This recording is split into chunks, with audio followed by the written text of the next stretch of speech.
Joining us now, PSEG CEO Ralph LaRossa. PSEG is the parent company of New Jersey's utility subsidiary, PSEG.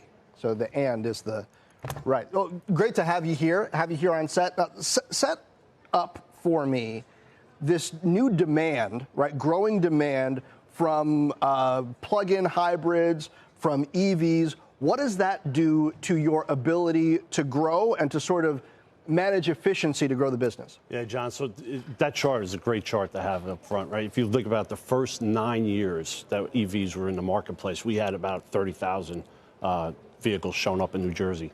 Over the following 2 years, 30,000, and then last year, another 30,000, right? So while it's only 90,000 out of the 6 million cars that are on the roads, new car sales have been over 10% electric vehicles. So all we're trying to do is stay in front of that wave because the wave is coming. We've had some, we're celebrating our 120-year anniversary tomorrow at the stock exchange. And we've been around for a while, and we've had some engineers who've been there 40, 50 years, and they said to us, this just looks a lot like central air conditioners. Right. When central air conditioners came in over time, and we're just going to stay ahead of that wave. And what it means for us is upgrading that last mile, everything from our substations and the high-power transmission lines right to your home, because that's where it all matters now. You can't stand an outage at all anymore, and you want to make sure that power's on all the time. Can you balance demand, though, better than you can with an air conditioner? Because an air conditioner, you need it in the middle of the day, right, when it's hot. But if you're plugging in your car, you can do that at night, perhaps, and give sort of incentives, right, to people to draw power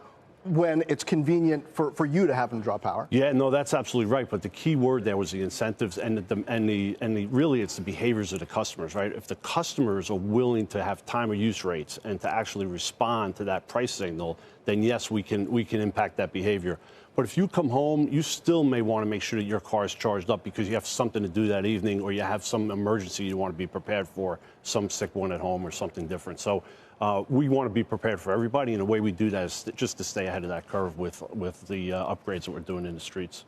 So in terms of the upgrades, I mean, how much more over the coming years, how much more electricity demand are you expecting, especially when you don't just factor in EV adoption, but also stuff like building electrification, which I know is starting to take root in places like neighboring New York. How much more demand are you expecting? What does that mean in terms of spending on your infrastructure to stay ahead of it? Yeah, so we're expecting about a 20% increase, even with some of the energy efficiency steps that we're taking. And we're really trying to educate and work with our regional transmission operators, because it all starts making sure there's enough power supply coming on the high line wires that are coming in. And then we are doing the upgrades in the local communities. And we can stay ahead of that by looking at demand on meters and so on and so forth. So I'm not as worried about the local communities. I want to make sure that we have enough generation source over time as we ramp up this usage. I mean, we talk a lot about inflation. One of the places that consumers have felt it, and businesses too, has been their energy and utility bills. So as you do make these investments into your grid and being able to find those energy sources, how are you balancing that against what is perhaps, or perhaps still is, but has been, at least in the past year or two, sticker shock in terms of some of these monthly prices? Yeah, so the prices are really different across the nation. I'm proud to tell you, for New Jersey customers, over the since 2019, we've had one of the lowest across the nation in far as price increases for electricity, one of the lowest of the five states with the lowest, and which has been fantastic.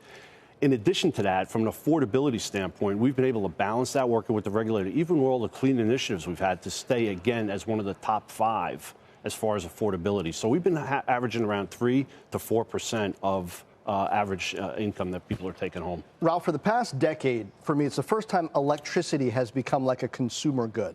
Like, it's become kind of sexy, like from solar panels to in-home batteries to the sort of, if you want to plug in, right, your EV, what kind of plug do you need? You hear stories of people buying their EV before they even know how they're going to plug it in at home. How much of that are you getting at PSEG? Like, people trying to figure out, well, how do I make this work for me? Help walk me through this, and seeing you as a positive service provider versus just somebody to complain to. Yeah, so we've had 3,000 of those calls this past year so far. So of the 30,000, about 3,000 reached out because they did not have the answers to that. And we were able to help them, walk them through that process. So we're glad to provide that service. We don't work behind the meter, but we're glad to advise customers as they call us. In terms of keeping, and we talk about critical infrastructure, we've seen a number of hacks take place, including on the government just in recent days. How do you keep the infrastructure safe and sound? Yeah, so there's multiple pieces there. From a physical standpoint, we're always out with new technology, not a lot of things we talk about. And then on a cyber front, we're staying in front of that curve, again, by investing in the infrastructure. But I will also tell you, there's times when maybe the best thing to do is to take some of that technology away and operate the system as we did in the 1950s. You know, the electric grid worked in the 1950s without all the SCADA connections and all the other ways that we check in from a technology standpoint. You can back off of some of that technology if you think you're getting a little close to that intrusive area.